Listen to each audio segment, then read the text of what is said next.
안녕하십니까? 여러분들 시험 보신다고 대단히 고생이 많으셨습니다. 자, 오늘은 간단하게 여러분들하고 함께 해설 강의를 한번 같이 진행을 한번 해보겠습니다. 일단 총평을 간단하게 말씀드리면 2019년도보다는 약간 난이도가 조금 있게 좀 출제가 되었다라고 보여집니다. 일단 작년보다 약간 지문 길이도 좀 길어졌고요. 그리고 약간 기출 외적인 부분에서도 약간 좀 출제가 되었던 것 같습니다. 근데 여러분들 제 커리큘럼 끝까지 다 따라오셨으면 충분히 100점도 가능하게 출제가 되었던 것 같습니다. 자, 여러분들 그러면 1번부터 문제 한번 보도록 하겠습니다. 자, 1번에 가서 보시면 자, 화학적 연쇄 반응 속도를 줄여 소화하는 방법으로 옳은 것은 이렇게 출제가 되었네요. 이 내용은 부촉매 소화를 할 수 있는 것을 골라라 이런 얘기와 지금 똑같은 얘기겠네요. 그래서 1번에 가서 보면 다량의 물을 주소하여 소화한다. 이건 이제 냉각 소화에 관한 부분일 것이고, 할론 소화약제를 사용하겠다. 이게 대표적으로 부촉매 소화를 하는 부분들이죠. 여러분들. 그다음에 연소물이나 화원을 제거한다라고 했을 때 이건 제거 소화에 관한 내용일 것이고, 에멀전 효과를 이용한다라고 했을 때 이건 유화 소화에 관한 내용이겠네요. 자, 그랬을 때 답은 금방 여러분들이 2번이라고 여러분들이 찾으실 수 있게 주어졌습니다. 충분히 또 이거 여러분들 강조를 했던 내용일 것 같아요. 그래서 부촉매 소화를 일으킬 수 있는 소화 약제를 좀 정리를 해둬라 라고 여러분들한테 계속 말씀을 드렸던 것 같아요. 그래서 여기 나와 있는 이제 할론 소화 약제하고 그 다음에 할로겐 화합물 및 불활성 기체 소화 약제, 그리고 분말 소화 약제, 그리고 수계에서 첨가제를 탄 강화액, 이 정도가 우리가 지금 부촉매 소화를 일으킬 수 있는 지금 소화 약제이다라고 이렇게 말씀을 드렸습니다. 그래서 답은 2번이 되겠습니다. 자, 2번 문제에 가서 보시면 표면 장력을 떨어뜨려서 신부화제에 대한 적응성을 높이겠다라고 얘기하는 부분들 충분히 강조를 했었습니다. 그죠? 자, 신부화제 적응성이 있는 내용이 무엇이냐라고 했을 때 답은 바로 침투제가 되겠죠. 충분히 말씀을 좀 드렸습니다. 자, 충분히 수업 시간에 우리가 신부화제 얘기를 했을 때, 신부화제 얘기를 했을 때, 신부화제 얘기했을 때 물이 있다 그랬을 때 물은 봉상보다는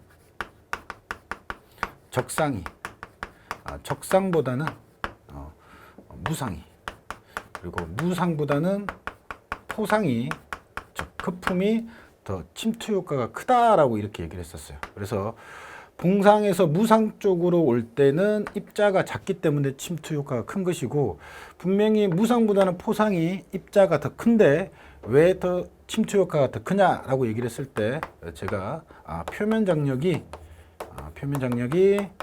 감소되었기 때문에 침투 효과가 더 크다라고 얘기를 했었죠. 그래서 표면 장력을 감소시켜서 지금 적응성을 높이는 건 침투제에 관한 내용이죠. 그죠?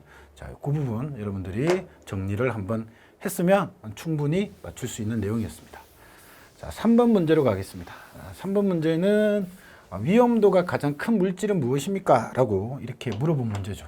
풀 수 있는 방법은 두 가지죠. 하나는 정말로 이제 정도로 계산을 해서 풀 수도 있을 것 같고요. 그리고 또 하나는 그냥 단순하게 암기를 해서 풀 수도 있는 내용이었죠. 근데 이런 문제는 반드시 그냥 암기를 해서 푸는 게 훨씬 더 좋다라고 얘기했습니다. 그죠? 그래야 시간을 많이 세이브할 수 있다고. 일단 원래 이제 위험도를 계산하는 식으로 계산해 보면 위험도라는 건 연소범위 하한계분의 상한계 빼기 하한계 값으로 계산을 하겠다라고 해서 이렇게 연소범위 값을 메탄 같은 경우에 5에서 15-5 해가지고 2 이런 식으로 직접 위험도 값을 계산해서 답을 찾으실 수도 있고요. 근데 암기를 해서 풀 수도 있다라고 얘기했습니다. 그래서 우리가 이하 산의 수의 산이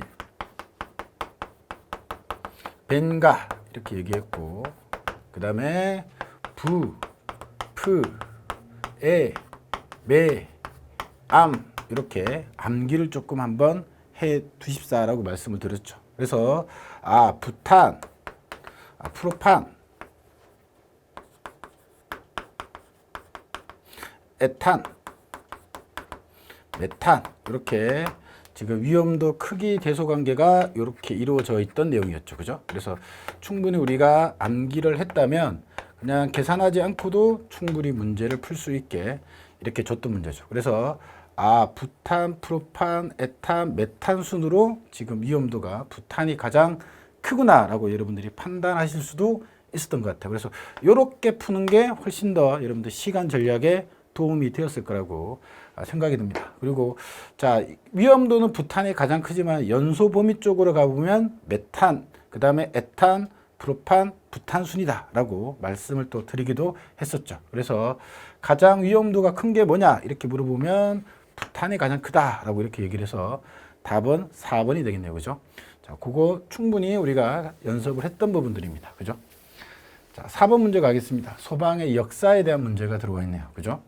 자, 이거 연도를 꼭 제가 외워야 될 게 있고 꼭 외우지 않아도 된다라고 말씀드린 게 있었죠. 그래서 자, 우리가 세종 때 최초의 소방 조직인 금화도감이 있었다. 그래서 연도는 정확하게 모르겠지만 이 정도는 기억을 좀 한번 해두라고 말씀을 드렸죠. 그리고 우리가 우리나라의 최초의 소방서가 어떤 소방서냐? 경성소방서라고 얘기를 했었죠. 그죠? 경성소방서라고. 그리고 연도도 암기를 조금 해두라고 말씀을 드렸죠. 그래서 1925년도에 최초의 소방서인 경성소방서가 생겼다라고 말씀을 드렸고, 자, 그리고 자, 연도를 구체적으로 암기하지는 않았지만 미 군정기 때 중앙소방위원회가 설치가 되었고, 이 집행기구로서 어떤 게 소방청이 만들어졌다라고 말씀을 드렸습니다. 그죠? 자, 그래서 그 정도 내용을 우리가 알고 있으면 될 것 같아요. 그리고 이거 굉장히 중요한 연도라고 말씀을 드렸죠. 그래서 소방법이 언제 만들어졌냐라고 했을 때 1958년도에 만들어졌다. 이건 꼭 여러분들이 암기를 꼭 해두라는 연도였죠. 요거하고 비교를 해서 우리가 소방법하고 이름이 비슷한데 다른 법인 우리가 지금 공부하고 있는 소방기본법이라는 법은 2003년도에 만들어졌다라고 여러분들하고 같이 좀 정리를 정확하게 조금 해두라고 말씀을 드렸던 것 같아요. 그래서 답은 금방 4번이다라고 여러분들이 찾을 수 있게 출제가 되었습니다. 자, 그리고 5번 문제에 가서 보시면 리타칭 챔버에 관해서 출제가 되었죠. 그죠? 이게 조금 제가 아주 강조한 내용은 아니었는데 제가 심화 강의인지 문제풀이 강의인지 모르겠는데 한번 지나가면서 한번 말씀을 드렸던 것 같아요. 그래서 제가 스프링클러 이렇게 설명을 한번 드릴 때 오케이.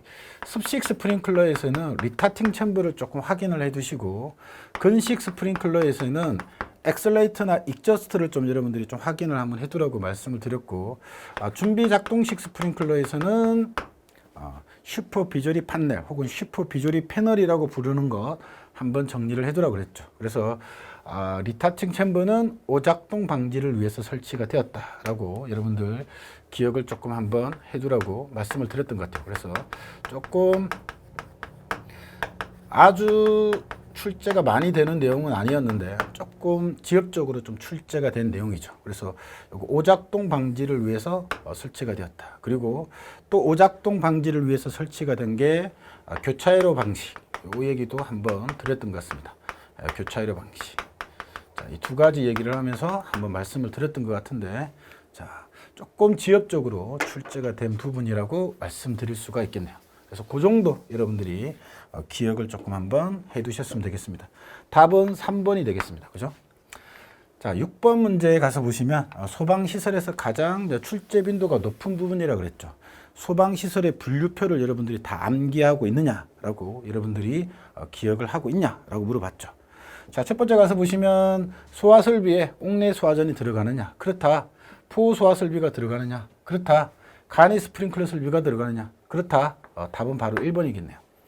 자, 경보설비에 가보니까 자동화재 속보설비도 경보설비고 자동화재 탐지설비도 경보설비인데 이 재현설비는 소화 활동설비에 포함되는 거죠. 그죠? 소화 활동 설비에 포함이 되기 때문에 틀렸다라고 여러분들이 생각을 한번 해보시면 될 것 같고요. 자, 소화용수 설비 같은 경우에 상수도 소화용수 설비, 소화수조 여기까지 맞는데 연결 살수 설비 역시 소화 활동 설비에 포함이 되는 내용이네요. 그죠? 자, 소화 활동 설비에 가보니까 시각 경보기가 틀렸네요. 시각 경보기는 경보 설비에 포함되는 내용이죠. 경보 설비에 포함되는 내용이기 때문에 틀렸다. 그래서 답은 1번이 되겠다라고 우리가 금방 찾을 수 있는 내용입니다. 굉장히 기출이 많이 된 형태죠. 이 부분은. 그래서 여러분들이 반드시 꼭 맞추셔야 할 그런 내용이었던 것 같습니다. 자, 7번 문제로 가서 보시면 지금 화재조사 및 보고규정사항 내용으로 옳지 않은 것은 이렇게 얘기를 했었습니다. 자, 이렇게 중요화재가 방화가 중요화재에 해당한다. 잘 모르겠다.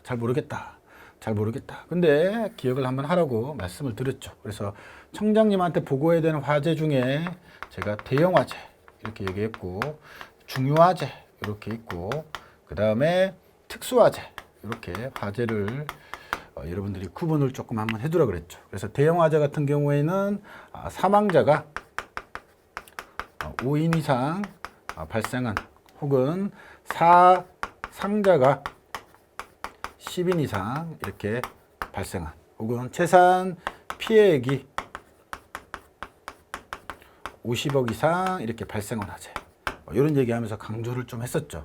그래서 화재 원인이 특수하거나 혹은 방화라든가, 그리고 지금 외국 공사 간에 화재가 났을 때, 그리고 철도, 항공기, 선박 사고 같은 이런 것들이 지금 특수화재에 포함되는 것이고, 자, 중요화재에서는 이재민 많은데 100명 이상 부분은 조금 꼭 기억을 한번 해두라고 말씀드렸던 내용이죠. 그래서 자, 방화 내용은 중요화재가 아니라 특수화재다. 이렇게 여러분들 보셔야 될 것 같고, 이게 조금 아리까리했다 하더라도 나머지 부분이 너무 확실했죠.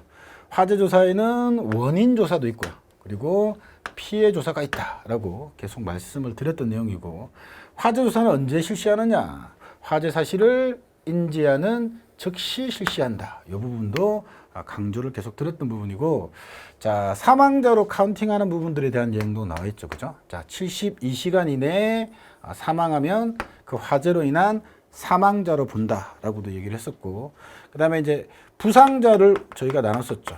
부상자도 우리가 경상자하고 중상자로 나눴는데, 이 중상자가 3주 이상의 입원 치료를 요하는 환자다라고 이렇게 말씀을 드렸던 내용이죠. 그래서 2, 3, 4가 아주 확실했고, 지금 1번을 잘 몰라도 확실하게 찾을 수도 있었고, 충분히 1번이 지금 잘못되었다라고 여러분들이 판단하실 수 있었던 것 같아요. 자, 그 정도 여러분들이 정리를 하시면 충분히 맞출 수 있는 내용이었습니다. 자, 8번 문제로 가보겠습니다. 또 소방 행정에 관한 내용인데 사실은 역사에 관한 내용들이 조금 포함되어 있는 내용이죠. 그죠? 자, 미 군정기 때 소방 행정이 경찰로부터 분리된 자치 소방 행정 체제를 추구했다라고 얘기를 했었죠. 그렇죠? 일제 강점기까지만 하더라도 소방 업무가 경찰 사무에 포함이 되었었는데, 미 군정기 때 일시적으로 경찰로부터 분리되었다. 그래서 자치 소방 행정 체제를 추구했다라고 말씀을 드렸던 것 같아요. 자, 그 다음에 처음에 최초로 서울하고 부산에 소방본부가 생긴 건 72년이 맞죠. 그죠? 근데 전국 모든 시도에 이제 소방본부가 설치가 된 건 그죠? 92년도라고 말씀을 드렸습니다. 그죠? 자, 그래서 72년은 처음 서울하고 부산에 생겼을 때겠죠. 자, 그 다음에 소방공무원에 대한 신분에 관한 내용이야. 저희는 경력직 중 그죠? 특정직 공무원에 포함된다라고 말씀을 드렸죠. 경력직 중 특정직에 포함이 된다라고 얘기를 했었습니다. 그죠? 그래서 자, 경력직하고 특수경력직은 이렇게 같이 올 수 없는 내용이죠. 공무원 신분 자체를 구분할 때 경력직 공무원이 있고, 그다음 이게 정년이 보장되는 공무원이라고 했습니다. 그죠? 그리고 특수 경력직 공무원이 있고, 자, 이 경력직 공무원 중에 우리가 일반직 공무원이 있고, 그 다음에 특정직 공무원이 있다라고 얘기했었습니다. 그리고 특수경력직 공무원에 우리가 장관이라든가 이런 사람인 정무직 공무원이 있고, 특수임무를 담당하는 별정직, 국회의원 보좌관 같은 분들이 대표적이죠. 그죠? 이런 분들이죠.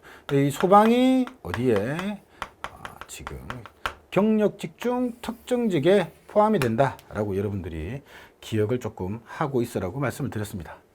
그리고 이제 소방공무원의 징계에 관한 내용인데 경징계를 물어봤죠. 그래서 견책하고 감봉은 경징계가 맞는데 정징은 중징계에 해당하겠네요. 그죠? 그래서 틀렸네요. 그죠? 여러분들 충분히 확인할 수 있는 내용이죠. 징계 한번 꼭 중요하다고 얘기했었습니다. 우리 징계는 견책, 감봉,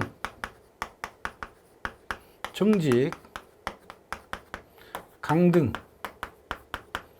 해임, 파면 이렇게 6가지의 징계가 있는데 우리가 견책과 감봉 같은 경우에는 가벼운 징계다 그래서 경징계라고 부르고 정직부터 파면까지는 무거운 징계다 그래가지고 중징계라고 말씀을 드렸죠. 그죠? 여러분들 정리하고 계셨죠? 자, 그리고 해임하고 파면 같은 경우에는 자, 소방공무원의 신분을 배제한다 그래서 배제징계라고 말씀을 드렸고 자, 나머지는 소방공무원의 신분은 유지하기 때문에 고쳐서 다시 사용한다는 뜻에서 교정징계라고 부른다라고 말씀을 드렸습니다. 그래서 이런 내용들을 여러분들이 알고 있느냐라고 물어본 내용이네요. 그래서 답은 8번에 여러분들 간단하게 바로 1번이라고 여러분들이 정리를 하실 수 있었던 것 같아요. 됐죠? 자, 그 정도 한번 보시면 될 것 같고요. 자, 9번 가겠습니다. 그죠? 자, 9번이 이제 여러분들이 조금 낯설어 했을 수도 있는데 충분히 문제를 푸는 데는 크게 문제가 없었을 것 같아요. 자, 가보니까 훈소에 대한 내용이 나와 있습니다. 그죠? 훈소에 대한 내용이 나와 있어요. 우리가 훈소라고 하면 무염연소인데 여러분들 표면연소하고 비교를 조금 한번 해두라고 말씀을 드렸습니다. 자, 훈소하고 표면연소하고 있는데 자, 훈소 같은 경우에는 표면연소와 모양은 똑같다 그랬습니다. 불꽃이 없는 연소의 형태인데 표면연소 같은 경우에는 물질 자체의 문제로 아예 가연성 가스가 발생하지 않는 그런 연소라고 그랬고 자, 훈소 같은 경우에는 가연성 가스는 발생이 되는데 불꽃은 안 생긴다 그랬어요. 왜? 불꽃이 타는 정체는 뭐기 때문에 가스인데 가스가 만들어졌지만 불꽃이 생기지 않는다. 그 이유는 보통 산소가 부족하기 때문에 그래 라고 말씀을 드렸습니다. 자, 그 내용을 이렇게 적어놨네요. 산소가 부족하다는 표현을 낮은 산소 분압이라는 표현으로 적어놨죠. 자, 이 분압이라는 얘기는 예전에 문제풀이 할 때도 최소 반환을 얘기할 때도 한번 말씀을 드렸던 것 같은데 산소 분압이라는 건 산소의 압력이다. 낮은 산소의 압력이다 라고 여러분들이 해석을 한다면 산소의 양이 많지 않다, 부족하다는 말로 해석이 되겠네요. 그래서 화재 초기에 화염이 없이 일어나는 연소의 형태를 설명하고 있다라고 이렇게 훈소다 라고 얘기를 하고 있네요. 맞는 표현이다 라고 여러분들이 생각을 하셔야 될 것 같고요. 자, 목조 건축물 같은 경우에는 유류나 가스와 달리 일반적으로 무염 착화 없이 발염 착화로 이루어진다라고 얘기하는 부분은 틀렸다라고 여러분들이 충분히 우리가 기억하고 있는 내용이죠. 그래서 우리가 목조 건축물 화재 진행 과정이 이렇게 기억을 한번 기출에도 나왔고 순서 배열을 하실 수 있어야 된다 그랬어요. 그래서 화재 원인이 있은 다음에 불이 날 건데 그 불이 처음에 불꽃이 없는 무염 착화로 일어났다가 이 무염 착화가 유염 착화로 변했다가 그리고 화재라고 부를 만한 크기인 출하 단계를 거쳐서 그리고 최성기 단계로 간다라고 이렇게 여러분들한테 말씀을 드렸습니다. 그래서 충분히 무염 착화가 일어난다라고 여러분들이 판단할 수 있는 내용이었습니다.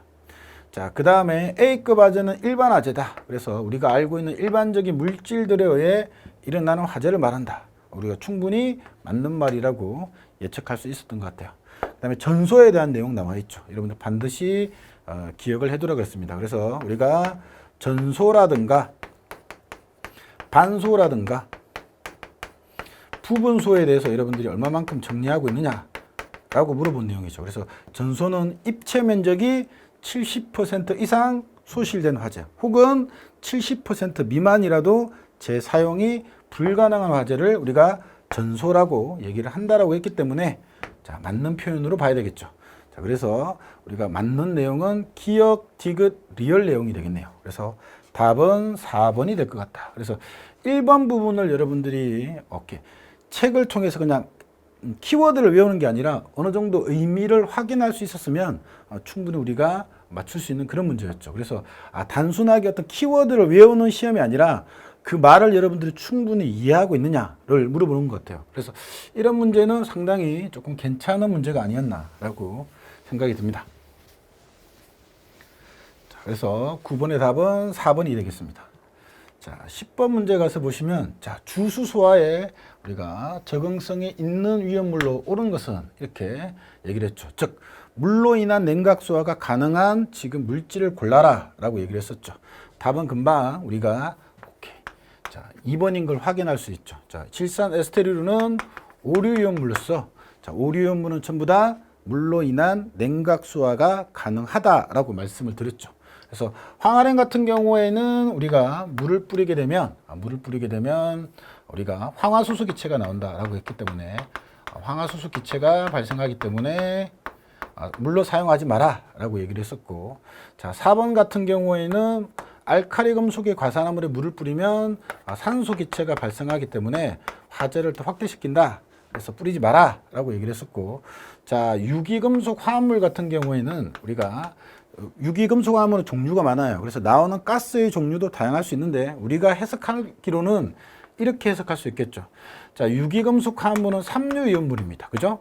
자, 삼류이온물 같은 경우에는 자연발화성과 금수성 혹은 자연발화성 또는 금수성을 가지는 물질인데, 황린을 제외하고 모든 삼류이온물은 금수성을 띈다라고 얘기를 했기 때문에 물을 뿌리면 안 된다. 이렇게 접근하셨어도 문제를 충분히 맞출 수 있는 내용이었죠.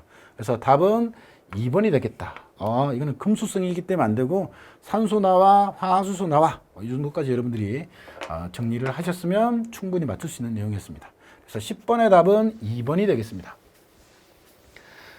자, 11번으로 가서 보시면 옳지 않은 것에 대한 내용이 나와 있죠. 그래서 답은 금방 여러분들 보시면 1번인 걸 확인할 수 있습니다.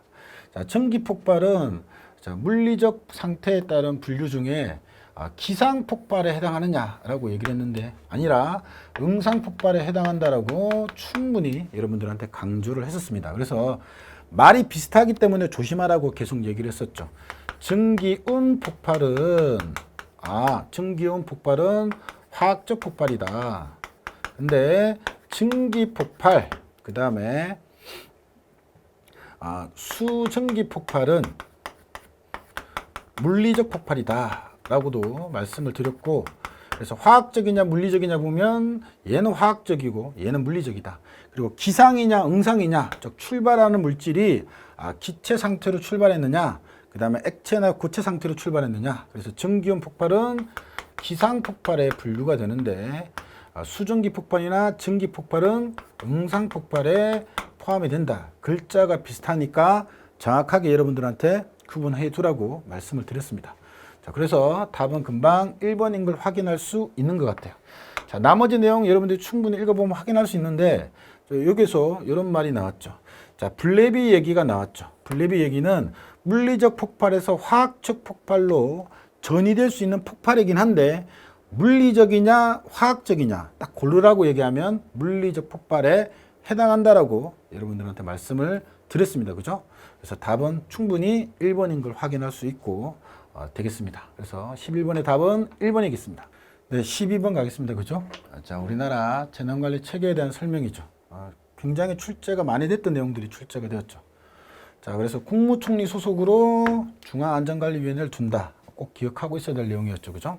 자, 중앙안전관리위원회 위원장은 국무총리였죠. 그죠? 자, 그 다음에 우리가 대응 복구를 위해서, 그렇죠, 행정안전부에 중앙재난안전대책본부를 둔다라고 했던 내용이고, 자, 원칙적으로 중앙재난안전대책본부장은 행정안전부 장관이죠. 그리고 해외재난 같은 경우는 외교부 장관, 그리고 방사능 재난 같은 경우는 중앙방사능방재대책본부장, 그리고 범정부적으로 대응할 필요가 있을 때는 국무총리가 될 수 있었죠. 답은 3번 확실하게 주어졌네요. 그죠? 여러분들. 소방서가 이렇게 좀 적혀 있죠. 그죠? 뒤에 가보니까 긴급구조 지원기관에 해당한다. 틀렸죠? 긴급구조 기관에 해당하죠. 꼭 중요한 내용이라고 얘기를 했었죠. 그래서 긴급구조 기관 6개 꼭 기억하라고 얘기했습니다. 소방청, 소방본부, 소방서, 그리고 해양경찰청, 지방해양경찰청, 해양경찰서가 우리가 긴급구조 기관이다라고 여러분들한테 강조를 드렸던 얘기입니다. 그리고 자, 시군구 재난안전대책본부장이 누구냐? 시군구청장이죠. 그리고 시도 재난안전대책본부장은 시도지사죠. 그죠?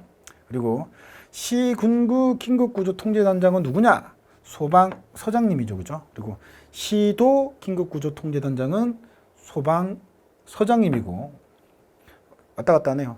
다시 할게요. 아, 이거 왜 이렇게 마지막에 이렇게 정신이 없냐? 왜 본부장이라고 얘기하지? 자꾸. 아, 죄송해요. 자, 12번 가겠습니다. 자, 12번 가보면 이제 재난관리 체계에 대한 설명으로 옳지 않은 것은 나와 있죠. 자, 국무총리 소속으로 중앙안전관리위원회를 둔다라고 적혀 있죠. 굉장히 중요한 내용이었죠. 그죠? 자, 위원장은 누구였죠? 국무총리가 되죠. 그죠? 그 다음에 이것도 기억하라고 했죠. 대응 복구를 위해서 한다고. 그래서 예방이나 대비는 아니라 그랬죠. 대응 복구를 총괄하기 위해서 행정안전부에 중앙재난안전대책본부를 둔다라고 얘기를 했던 내용이죠. 원칙적으로 이 본부장은 행정안전부 장관이 되죠. 그죠? 자, 그 다음에 답은 바로 3번이네요. 굉장히 중요한 내용인데 소방서가 가보니까 긴급구조 지원기관에 해당한다라고 적혀있죠. 틀렸죠. 긴급구조 기관에 해당하죠. 그래서 긴급구조 기관 6개 반드시 여러분들 암기를 해두라고 말씀을 드렸습니다. 그죠? 소방청, 소방본부, 소방서, 해양경찰청, 지방해양경찰청, 해양경찰서 이렇게 6가지가 긴급구조 기관이다. 꼭 기억하라고 말씀을 드렸습니다. 그리고 시군구 재난안전대책본부장이 누구냐라고 했을 때 시군구청장이다. 그리고 시도 재난안전대책본부장은 누구죠? 시도지사죠. 그죠? 자, 그리고 시군구 긴급구조통제단장은 누구냐? 물어봤을 때 소방서장님이죠. 그죠? 그리고 시도 긴급구조통제단장은 소방본부장이죠. 그래서 가장 중요한 것들만 물어봤죠. 그래서 답은 금방 3번인 걸 확인할 수 있었습니다. 그죠? 자, 다음 문제 가겠습니다. 자, 13번 가서 보시면 재난의 분류가 다른 걸 골라라 이렇게 얘기를 했었죠. 그래서 지금 우리가 재난 및 안전관리기본법상 우리가 자연재난이 있고 사회재난이 있는데 자, 이걸 분류할 수 있느냐라고 물어봤죠. 그래서 1번 그리고 3번, 4번 같은 경우에는 사회재난에 해당되고 자, 황사 같은 경우에는 자연재난에 해당된다라고 말씀을 드렸던 내용입니다. 그래서 답은 금방 2번이다라고 여러분들이 확인할 수 있는 내용이네요. 자, 13번 가겠습니다. 그죠?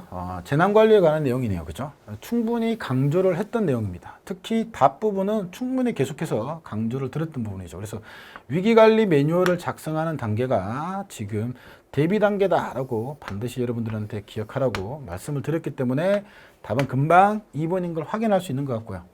자, 재난 대비 훈련. 말 그대로 보이죠? 재난을 대비한 훈련은 언제 할 거냐? 예방이 아니라, 이것도 대비 단계 때 하는 것이다. 라고 여러분들이 판단을 하셨어야 될 것 같고.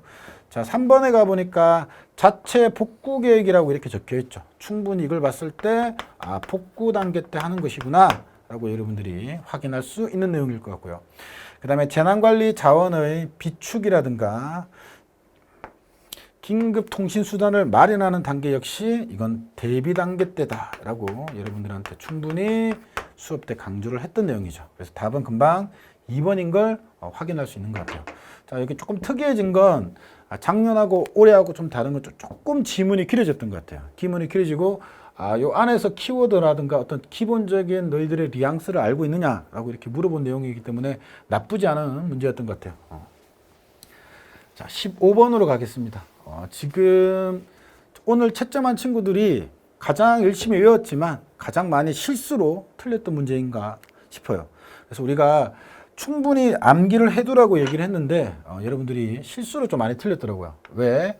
우리가 이종 기계포의 팽창비는 우리가 250배에서 500배 사이라고 우리가 500배 미만이라고 충분히 외우고 있는데 이 250배가 보기에 안 보였다는 거죠. 그래서 약간 여러분들이 혼란이 왔다는 거죠. 그래서 실제로 그 팽창비의 범위를 물어본 게 아니라 그 안에 들어갈 수 있는 걸 굳이 골라라 라고 얘기했기 때문에 250배에서 500배 사이에 들어가는 게 답은 3번이기 때문에 금방 3번인 걸 이렇게 찾으셔야 되는데 우리가 외워야 되는 숫자 그대로를 주어진 게 아니라 네가 이 숫자를 외웠다면 그걸 적용해서 네가 할 수 있니? 라고 이렇게 물어본 내용이네요. 그죠?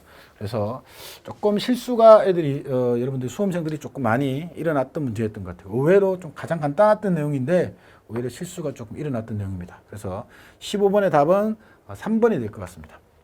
자, 16번 가서 보시면 화재 하중 구하는 문제죠. 이것도 충분히 여러분들하고 연습을 많이 했던 문제입니다. 그죠? 자, 그래서 충분히 계산해 보면 원래 화재 하중 구하는 식이 바닥 면적 곱하기 목재의 발열량 분의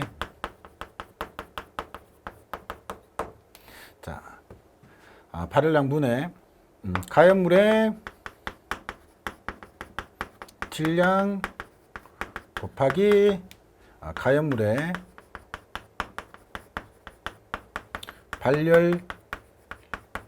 발열량으로 이렇게 식을 여러분들이 암기를 반드시 하고 있어야 되는 내용이었죠. 자, 그리고 지금 기존 기출에도 나왔던 문제인데 조금 달라진 건 가연물을 한 가지로 주어지지 않고 두 가지로 주어졌다는 거죠. 근데 이것도 충분히 수업 시간 때 말씀을 드렸죠. 똑같이 가연물의 질량 곱하기 가연물의 발열량 더하기 가연물의 질량 곱하기 가연물의 발열량으로 계산하면 된다라고 말씀을 드렸습니다. 그래서 식을 한번 대입해 보면 바닥 면적이 200이라고 그랬기 때문에 200을 넣고 목재의 발열량이 4,500이라고 그랬기 때문에 4,500을 이렇게 넣고요. 자, 그리고 의류의 지금 질량은 1000입니다. 그리고 의류의 발열량은 5000이라고 이렇게 주어졌네요. 그래서 1000 곱하기 5000 이렇게 하시고 더하기. 자, 고무 같은 경우에는 질량이 지금 2000kg 있다고 그랬고 그때 발열량이 9000이라고 나와 있네요. 자, 그랬을 때 고무 같은 경우에는 2000 곱하기 9000 이렇게 여러분들이 하시면 되겠죠. 그래서 조금 숫자가 딱 안 떨어지는데 계산을 한번 해보면 25.56 정도의 숫자가 나오게 됩니다. 그래서 약간의 시간 소비를 조금 요하는 문제였죠. 그래서 수업 시간에도 말씀을 드렸지만 계산 문제는 한 문제 정도는 출제가 될 수 있다. 단지 숫자가 딱 안 떨어지게 주어지면서 약간의 실수를 한다든가 혹은 시간 소비를 조금 요했던 문제였던 것 같아요. 그래서 답은 3번이 되겠습니다. 자, 17번 가겠습니다. 이렇게 화재 용어 부분 굉장히 중요하다고 얘기를 했는데 그대로 출제가 되었죠. 자, 1번 부분 가서 보시면 화재 가혹도에 대한 정의죠. 그래서 얼마만큼 손상, 피해를 입히는 정도를 표현하는 말이 가혹도라고 얘기를 했었죠. 그래서 화재 가혹도 여러분들 정리를 한번 해서 보시면 충분히 말씀을 드렸던 내용이죠. 그래서 화재 가혹도 같은 경우에는 최고 온도 곱하기 지속 시간으로 결정하게 되는데 이 최고 온도는 누가? 화재 강도가 결정해주고 지속 시간은 화재 하중이 결정해줄 거야 라고 충분히 교재에도 있고 충분히 강조가 되었던 부분들이죠. 그래서 쭉 2번 내용, 3번 내용도 맞는 말이죠. 그리고 4번 내용에 가서 보시면 화재 가혹도에 영향을 미치는 환기 요소에 대한 내용이죠. 그래서 우리가 환기 요소 같은 경우에는 계구부의 면적 곱하기 계구부의 높이의 평방근, 제곱근의 환기 요소는 비례한다 라고 충분히 강조가 되었던 내용이죠. 그래서 잘못된 게 계구부의 면적에 비례하는 거죠. 제곱근이 아니라 그냥 비례하고 계구부의 높이에 제곱근에 뭐라고? 비례한다. 이렇게 표시를 해야 정확하게 맞는 표현이 되겠네요. 그래서 답은 옳지 않은 것을 고르라고 했기 때문에 답은 4번이 되겠다라고 여러분들이 이렇게 정리를 하시면 될 것 같습니다. 자, 18번 가서 보시면 연기를 이동시키는 요인에 대한 내용이죠. 그래서 교재에 다 있던 내용이죠. 그래서 제가 봤을 때 뭐 아닌 것으로서 그죠? 습도차 정도가 아니다라고 말씀을 드리고 교재에 충분히 부력이라든가 압력차라든가 굴뚝효과라든가 공기 조화 설비 혹은 줄여서 공조 설비라고 얘기한다 그랬죠. 이런 것들에 영향을 받는다라고 얘기를 했기 때문에 다 지금 요인을 모두 고르라고 얘기하면 지금 리얼 부분이 되겠네요. 그래서 약간의 박스 형태였기 때문에 약간 부담스러울 수도 있었는데 충분히 여러분들이 교재를 열심히 봤다면 맞출 수 있는 내용이었죠. 자, 19번 가서 보시면 이것도 제가 기본 강의 때는 얘기 안 했던 것 같고 심화 강의인가 문제풀이 때는 말씀을 드렸던 것 같아요. 자, 충분히 말씀을 보시면 인화점에 대한 내용이 나와 있죠. 인화점, 액체 가연물의 인화점. 그래서 증기의 농도가 연소 하한계에 도달하는 그때의 온도다. 충분히 맞을 수 있는 내용이고, 연소 하한계가 낮고 연소 범위가 넓을수록 자, 가연성 가스의 연소의 위험성은 증가한다. 그렇다. 탈 수 있는 범위가 넓고 하한계는 낮고 상한계는 높을수록 위험성은 증대된다라고 얘기를 했었죠.